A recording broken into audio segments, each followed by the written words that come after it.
Hi, everyone. Welcome to the SVK All Women's Food Network. Today is a very special day. I don't need to let everybody know, but I will. On International Women's Day, we have an amazing lineup of guests.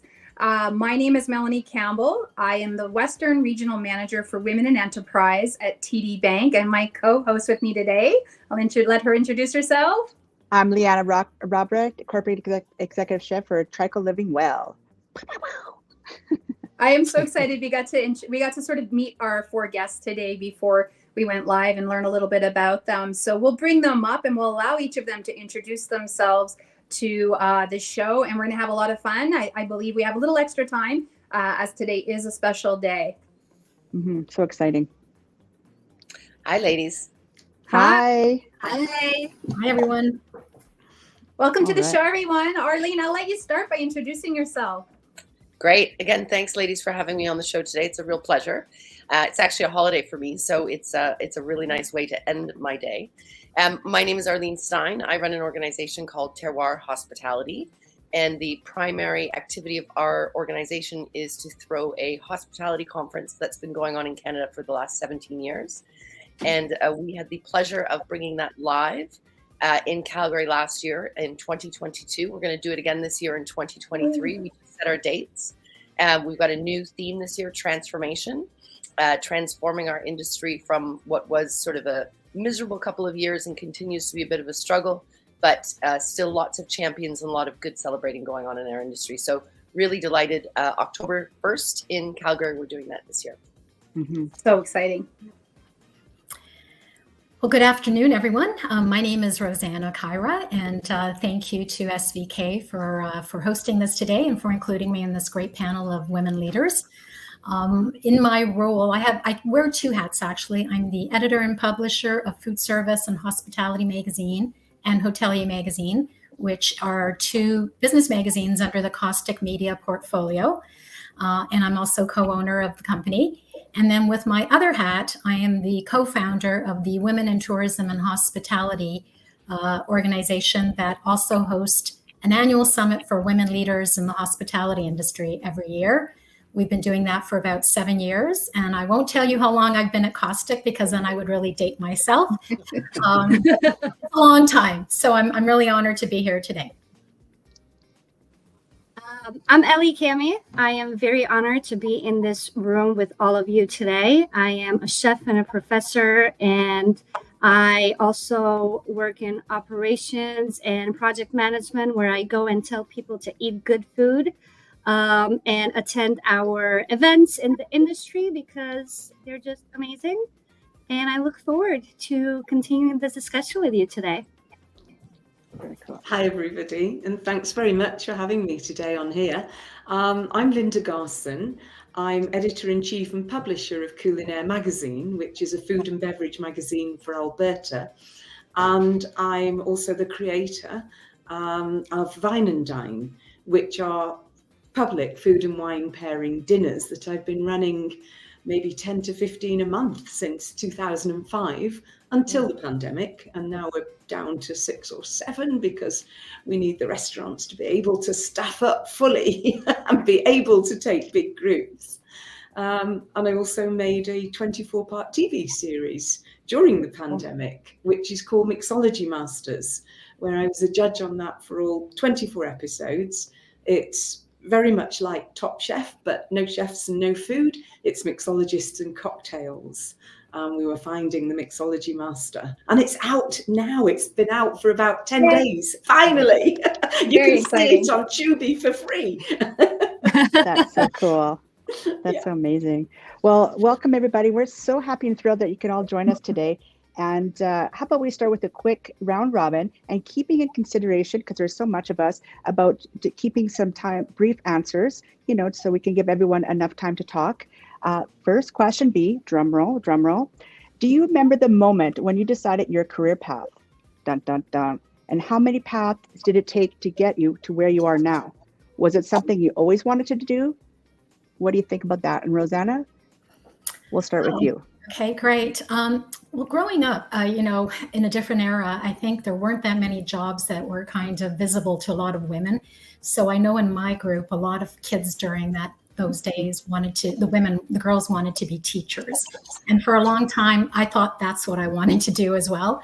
But it really wasn't what I wanted to do, because I had always had this love of writing, and I knew deep inside me that was really where I wanted to go. And even though it was a tough field for women to enter, that's really where my heart was. So when I went to university, I already knew that I really wanted to write, and I wanted to write specifically for magazines, not newspapers, but magazine feature writing. And so I really knew that right away, in university days. And I also had this distant dream that one day I wanted to own my own magazine. So realistically, I'm thrilled because that's exactly what I'm doing. I'm in the field I wanted. And about 6 or 7 years ago, I actually became majority owner of Kostuch Media. So I'm realizing both of those dreams. But I knew that I knew that really as a young child. When my parents got me a typewriter at 10 years old, they knew that was my love. And that typewriter kind of opened the door to a lot of creativity for me. So that's where I was. And I was lucky enough to join a company where I grew in various roles, starting as a receptionist and then turning in to be the owner of the company. So it's been a lot of little journeys along the way, but that's how I started. That's so cool. When I was a kid, my sister and I, we would play teacher at school. She was always like the really mean teacher all the time, always giving me detentions. I don't know. I haven't gotten over that. But we also played restaurant. Like I was always playing restaurant where I was always cooking. Again, she was always the person in charge of everything, all the money and all the things, and always sending food back. I don't know. I have some issues with my sister. Natural leader, Liana. Yeah, I don't know. But does anyone have any questions about, or any kind of those things that makes you kind of think about when you were a kid and you're like, oh, I want to be an astronaut, I want to be a ballerina, I want to be an editor-in-chief?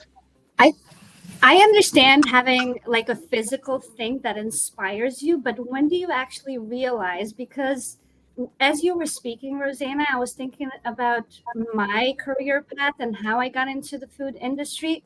And I didn't see the signs until very late. Like I mentioned during our brief interaction before this call, no one taught me how to cook until I decided myself. But when I go back and think about it, I remember certain dishes. I remember certain moments in my life in different parts of the world, in different houses. And then I realized now that, okay, there were signs there, just that my eyes were closed.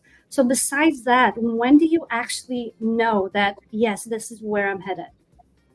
I have to say, I'm envious of people like Rossana who knew from a very young age they were going to do. I think that's completely incredible. I'm still trying to figure out where I'm going in my life.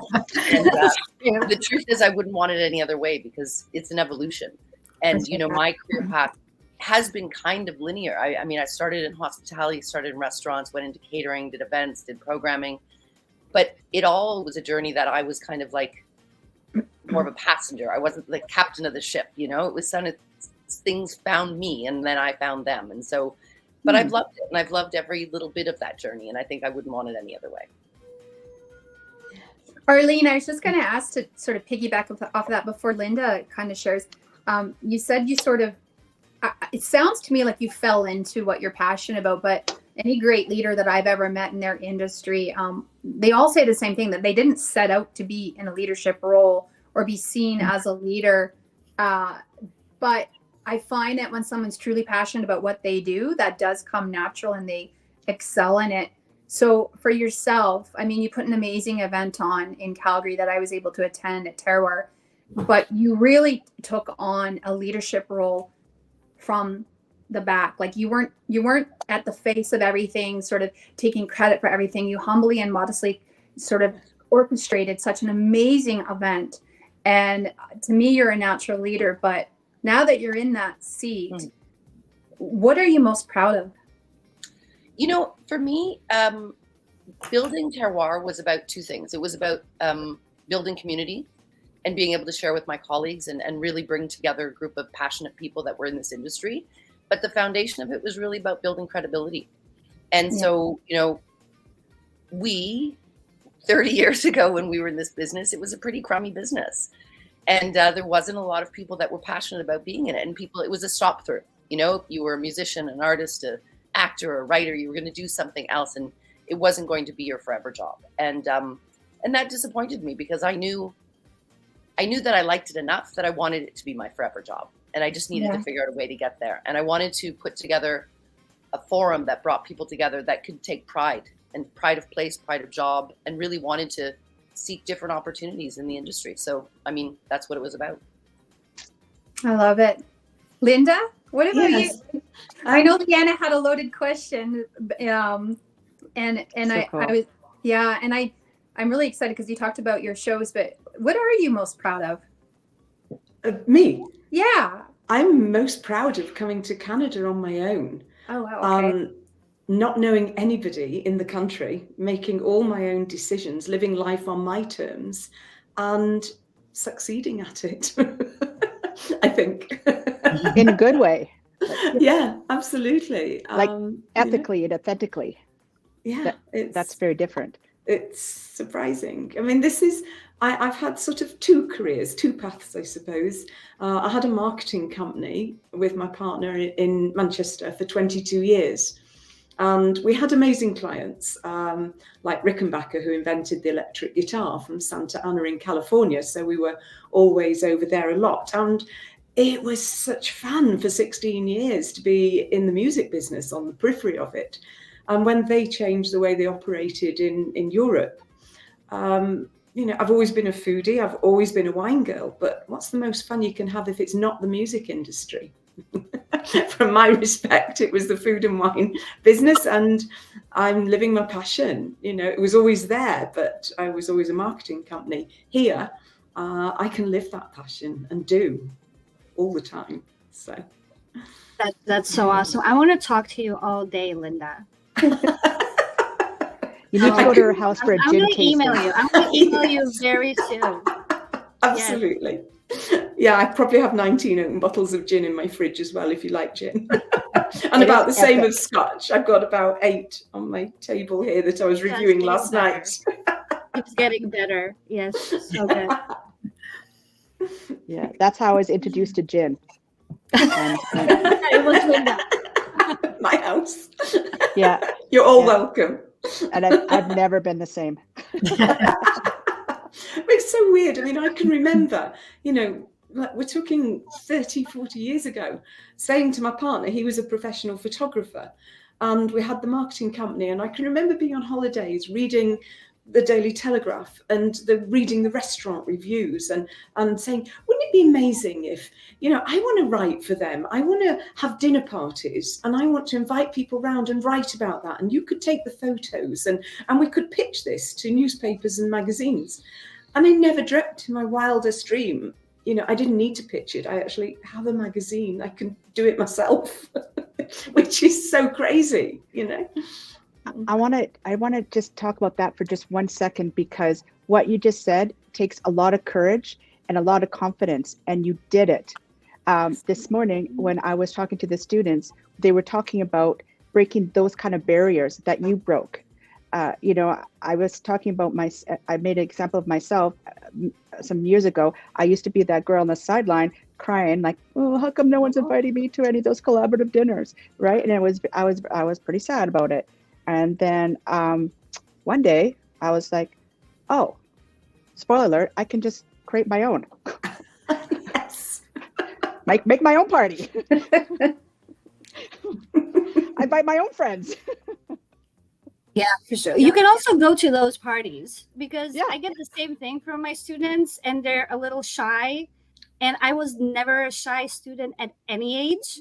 But even moving to this country, not on my own, Linda, I did have help. I was fortunate enough to have help. But then moving on into the career, it's,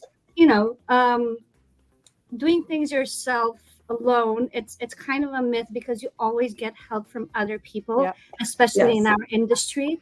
And we want to be so involved in each other's lives in every way possible. We also have that. We get way too close, which is great. It turns it into a family. But yeah, I get students being shy, and I tell them all the time, I consistently tell them, be annoying. You want to be at this event, you go and you attend that event. You need to volunteer. You want to volunteer. You want to get in some extra hours. Just go in and ask. It doesn't matter if you've invested $2 or $20,000. Just ask. Go in a room and demand that you are to be in that room. Yes. And then it goes from there. Yeah. Yeah. Yeah. I volunteered for women chefs and restaurateurs one year. This is over 20 years ago. Then fast forward, I became vice president of the board of that impacted and changed my life in the most wonderful way ever. Mm-hmm. It was incredible. When I'm listening to all of you, each of you have so much experience. And Ellie, you're in front of students, the next generation, specifically women that are going to go into different industries. And we were talking before we went live about how things have improved so much for women since Me Too. But then you sort of open, like Rossana said, you sort of opened our eyes. We're really shocked that, younger women that are in university or just starting their careers still have some fears and hurdles that we maybe are making the assumption that it is so much better, but in reality it's better, but it's not so much better that we actually, there are some concerns. I don't know who wants to tackle this one first, but what are some things that you think have definitely improved for women in our industries? And then what are some things that you're seeing that are still hurdles or that maybe you've experienced as a woman in your industry? Yes, it is difficult still. And my generation and the generation of my students that are coming up right now, we have been fortunate enough to not be through the struggles that you who have been for decades in the industry have gone through, but there are still struggles. As I was mentioning earlier before we went live, students are still afraid to talk over or in the same level with their peers. You can be my mentor, but I will still have my own opinion. And if it's wrong and if it will not serve me, then just say that. One of the advantages that we have in today's world, in today's era right now, is, for example, myself being in this room and being heard and being asked an opinion. And this is what I want my students to have. When they come to me and they say, Chef, I need to do this, but my male professor does not agree with this because of that and that, because of society, essentially, that is not a reason. That is absolutely not a reason. As we were talking earlier, you want to be somewhere, just demand that you be there, just as a man demands to be there, or just as a man or a woman who has been in the industry for decades and they have their spot now. And when they walk into the room, no one has to say anything. Everyone should be treated the same way, even in our industry. As lovely as it is tough, but we're tougher as humans. So we decide these rules, we make them. That's what I have to say about it. Yeah. I'd like to add that I think one of the biggest challenges we still unfortunately suffer from is women not supporting other women. And I think we need to be allies of ourselves. And I think older women need to support younger women need to support, it's a cycle. And I think that uplifting each other and not shaming each other, not trying to keep each other back or hold each other back is something that we still need to work on. I would agree, Arlene. And I think from my perspective, sometimes I feel like women are treated as a special interest group, we have to hire more women. And to me, it boggles the mind because, we're like half of the population of the world, and yet we're being treated as a special interest group. And then when we are hired, or, when you look at the progression in the industry, sure, there's a lot more chefs today who are women than there ever were. When I started in the industry, I don't think there were any female chefs, one or two. So that's great progress. But when you look at the progress, it's not always commensurate with what they're earning, because women are still earning so much less than men in the same role. So to me, how does that make sense? We're doing the same job.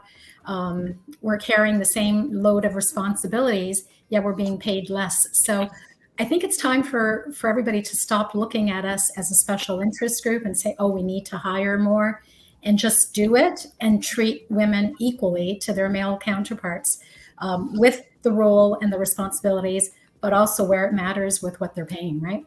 Can I ask, before we lose that topic, because I've read so much controversial debate on women still, the pay gap and women being paid less. And I try to read through everything.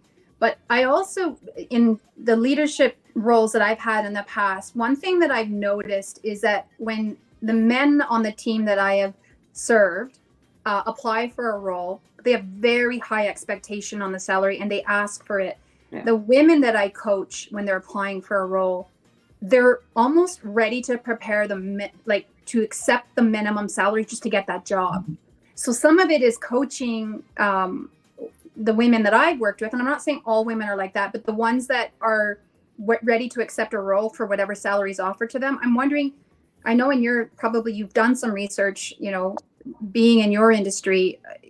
Do you think that it could be some of the contribution of where that pay gap is because women just aren't asking for more, or what they're worth, what they know they're worth? They're afraid to ask for more? I think you're right. I think women don't have the confidence to stand up and ask for what they want. There's also, when we've hosted our conferences, this comes up time and time again, that you could have a woman and an equivalent male counterpart going for the same job. The woman won't think she's ready for that job because she doesn't have all of the qualifications, whereas her male counterpart might only have 40% of the qualifications, but they'll go for the job thinking that they might get it. Whereas the woman, she might meet all of the hot buttons of what that job is about, but she doesn't feel that she is ready for that promotion or that job. So I think a lot of it does come from confidence and lack of confidence in ourselves as women sometimes. And I'm not saying that every woman feels that way, but I think overall, over the years, there has been this feeling that women don't have the strength and the confidence in themselves to go for that. Isn't it also, Rossana, though, a condition of being polite and being told to be nice and told to be quietly by the side, right? We're not trained to be aggressive. No. Yeah. And when you are aggressive, then you're noted for being aggressive. So you kind of Yeah. And you're afraid of being penalized for that. Yeah. I brought up this example on one of the cooking competition shows a few years ago, Top Chef. One of my old sous chef was on the girls versus boys, season. And she was, against somebody else. And every decision she made, all her social media comments were, oh, she's a princess, she's rude, she's a bitch, she's this, that. On his comments, he's a leader, he knows what he wants, he's, organized, making the same decisions. Yeah. Classic. That's a classic comparison. But isn't another issue in our industry specifically, isn't it what the pays are? Like, what are we offering for the positions that we are working for? Because when I worked in a restaurant, I was scrubbing and cooking, and it was not worth the money. And it is still not worth the money. No. I get a lot of joy from making food and selling food and offering food for free, of course. But isn't it what we are offering in this industry as payment for our chefs and servers and sous chefs and bus boys? Yeah. There's also that. Because if I'm going from a part-time sous chef to a full-time sous chef, the difference in pay is maybe you're getting less as a full-timer. To talk about specifics. As a full-timer, you're probably getting less because you have healthcare and whatever. But as a part-timer and you are on call as if you were a doctor, yes, you are getting, more hours, more pay, but you're being exhausted. So there's also this. That's what I think, at least. So I don't know how we can better that. Well, that comes with work culture. Yeah. Can I just come back to a comment that Rossana made earlier? I'm sort of just going back a bit now, about women being treated as special cases. Yeah. And there's why. And it's a fascinating thing because a few years ago, we did an article at this time of year on women brewers. And it was for the International Women's Day, and the women brewers make these beer. It's Pink Boots Day, and they make these beers. And we thought, oh, this is fascinating. Let's support that, and let's talk about women brewers. And we did, and we got quotes from them all.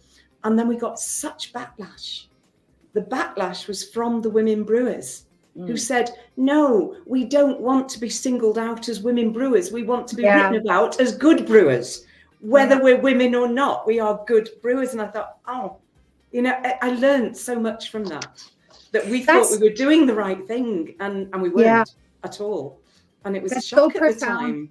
That's profound, Linda, though. And I think like I kind of feel that way too, because sometimes when you win an award or something in the workplace, the work culture is, first female manager or first female executive or first female chef, and congratulations, or top woman leader. And I'm of that same mindset. I like can't I be recognized for just being really great in my industry? Yes. And then other people will say, well, you know what, Melanie, though, we're trying to get to that point where we no longer have to put women in front of that.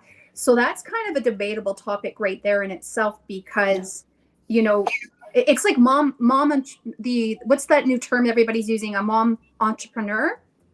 Some women find that highly offensive. We don't say a dad entrepreneur, but then other women say, yes, but women typically have more responsibilities when they're, studies show that women tend to take on more household and parenting responsibilities. So I mean, that's another term that is kind of very debatable as well. I see you all nodding your heads. Does anyone want to, I love that you said that, Linda, because you learned from that, right? Like, absolutely. Some women were so offended by that. Yeah. And I don't know what the right or wrong answer is. Is it okay to put women in front of everything? Or is it offensive? I don't know. We thought we were celebrating them, and we'd done it previously with women restaurant owners the year before. And nobody said a thing then. Everybody supported it, but people just want to be known for being good at what they do, not for being women good at what they do. I'm not sure about putting the women in front of, that selection, but I definitively think we have to be conscientious about putting women forward. And if you think about awards, if you think about sort of platitudes that go out in our hospitality industry, especially among chefs, if we weren't conscientious about putting women forward, they would just never cease to exist. And it's not that they don't exist, they're there. And we have to be thoughtful about making sure that we're actually appreciating them and we're actually celebrating them. And so the more and more that happens, it will become second nature. But currently, it still has to be thought of. Yeah. And it's 2023. It's not the 1800s. Yeah. Shock. And we're allowed to vote.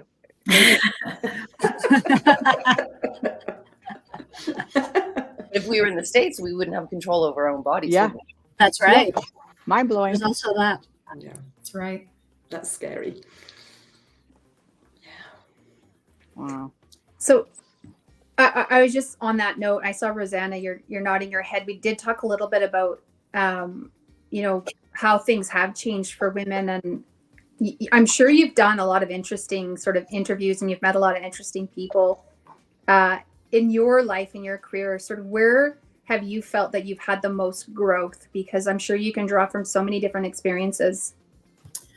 Yeah, that's interesting. I mean, as I mentioned, I've been at, the one company all my life doing various different roles, but probably where I've assumed the most growth is when I became publisher in addition to being editor. I mean, for years I was in the editorial department, as a writer, as an assistant editor, as editor. But when I became publisher in addition to the editor, I think that just kind of made me appreciate how hard it was to run a business, and that there are so many different factors that come into play when you're actually running the business component and not just the editorial department. So all of a sudden you're focused on sales, you're focused on expenses, you're focused on circulation and who's reading your magazines. So I think that that job promotion to publisher really kind of changed the way I saw myself as well, and just allowing me to learn so much more about the entire business side of it. And as anybody who runs a small business knows, there's so many different components in doing so, and there's so many different challenges. So it gave me a better appreciation of the entire business, and it allowed me to grow, where I got to then put on this different role where I had to launch new parts of the businesses to keep it going and to keep it evolving. So it really took me out of that, I don't want to say the cocoon of editorial, but it really kind of expanded my horizons to really understand the business world. Who's the most favorite, one of your favorite people that you've had an opportunity to help publish? When you say help publish, you mean as a freelancer? Yeah. Oh, wow. We've had so many freelancers over the years. I mean, it's hard to really put one person.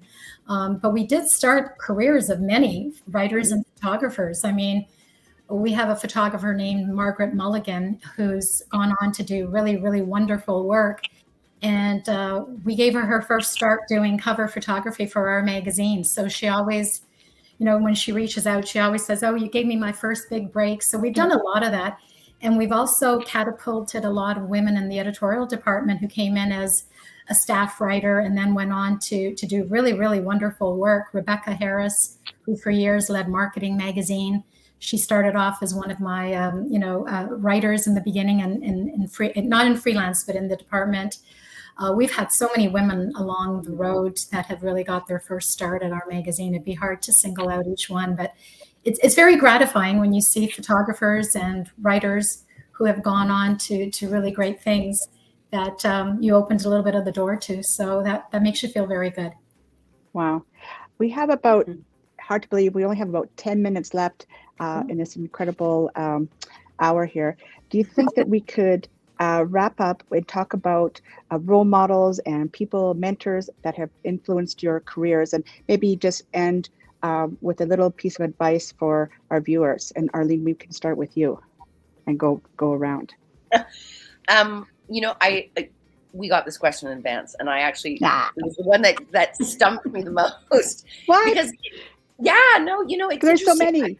That's the problem. I've had so many great mentors. I've actually been very, very lucky in my career to have amazing female bosses, powerful, strong, really great leaders, people that took me under their wing, inspired me, like really let me flourish in a way that was very positive. So yeah, and aside from that, I've just had the pleasure of working and meeting, and because of the conference, so many amazing, especially women. I'm always inspired by so many amazing women. So including all of you. And so really, and that's just not, trying to be nice. I'm constantly amazed at how wonderful and supportive people can be. And I've just been lucky in that regard. But do you think that the most important thing is for advice is to people to reach out, have a friend, have a mentor, have a buddy, and really check in? Like, how important is that in your life, in your career, personal, professional? Yeah, I think intentional mentorship is absolutely essential. And I would suggest to anybody to do that. And to be honest with you, I get calls now from people, when I have for a while, wanting to pick my brain, have coffee, have advice. And I don't know that I've ever turned anybody down. My answer is always yes. Yeah, always yes. You have to. It's paying it forward, isn't it? Yes. And I've mentored for Futurepreneurs since 2009. That is a nationwide organization for young entrepreneurs. And I'm a total volunteer. I started in 2009, and the first person they gave me was a physiotherapist in Douglasdale. I had no idea where Douglasdale was, and I didn't really know what would make a physiotherapist successful. But I was a mentor. And in that year, he won Young Entrepreneur of the Year for Canada with Futurepreneur. Wow. And we were so thrilled. So I've continued. So cool. It spurred me on to mentor more, and I've mentored people since then, since 2009, just volunteering. Wow. Ellie. Yeah. Well, I do have a sort of I'm going to keep it short. I have a sort of different view on mentorship because I never chose just one person. I am very grateful. Yeah, exactly. But it is sort of pushed onto you when you are young and you are starting something. It's sort of pushed onto you by specific people, and they're like, do what I tell you. You're going to be great. And I'm like, but I'm not like you.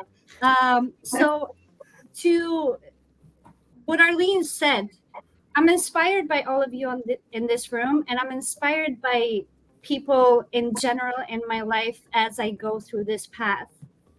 Yes, I do have women that I turn to in difficult times or in joyous times. And obviously, one of them is my mom, and she will forever be for as long as she's alive and breathing, maybe even after. But yes, on mentorship, there's so many people that you can get inspired from. And I have continue to work for amazing women leaders that have taught me so much directly and indirectly. But yes, I'm grateful for my mom, I guess. Yeah. She gave you life. You owe her. Hello. I owe her. I owe her. Yeah, way. and she's probably watching. So yeah, my phone is on silent. So I don't need to hear it. Rossana. That's a hard one because, I've been in a smaller company. One of my, I think, most influential mentors was Mitch Kostuch, who was the owner and founder of Kostuch Media. Sadly, he passed away about 7 years ago. But Mitch was always probably my biggest supporter in the company. He always gave me so much opportunity. And not only opportunity, but he gave me so much leeway to just do what I wanted to do and be as creative as I wanted to be and launch new things. He was always there just supporting me. And that never was, that never failed through any of the time that he and I worked together. In the earlier days, I did have one of the publishers who was a woman. Her name was Laurel Cullen.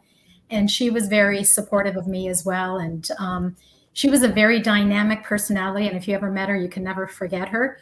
And she gave me, I think, a lot of confidence in those early days to do what I needed to do.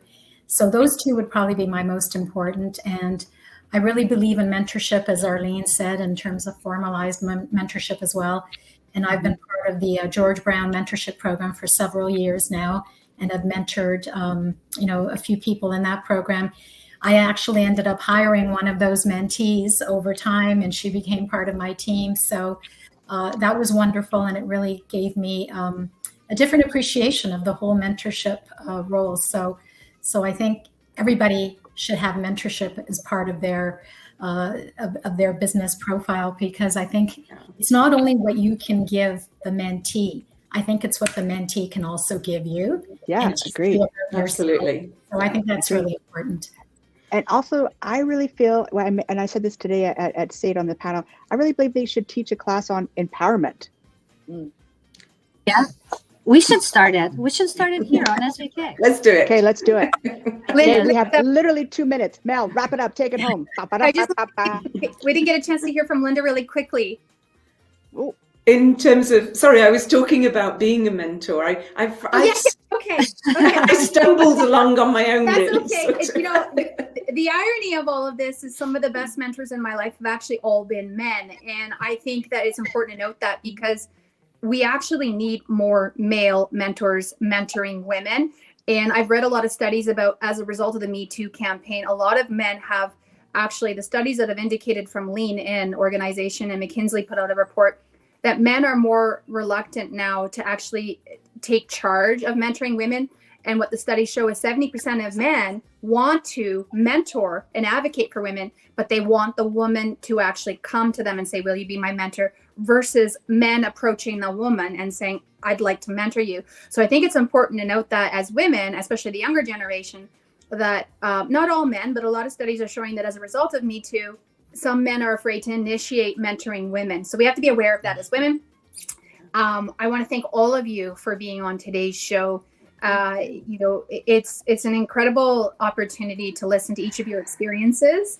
And happy International Women's Day. Happy International Women's Day. Don't forget Terroir, September 30th, October 1-2.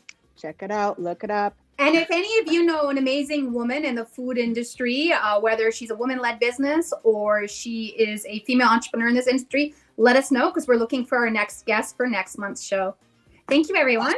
Thank you. Thank you all. Thank you. Thank you. Enjoy the day. Bye. You too. Bye. Thanks.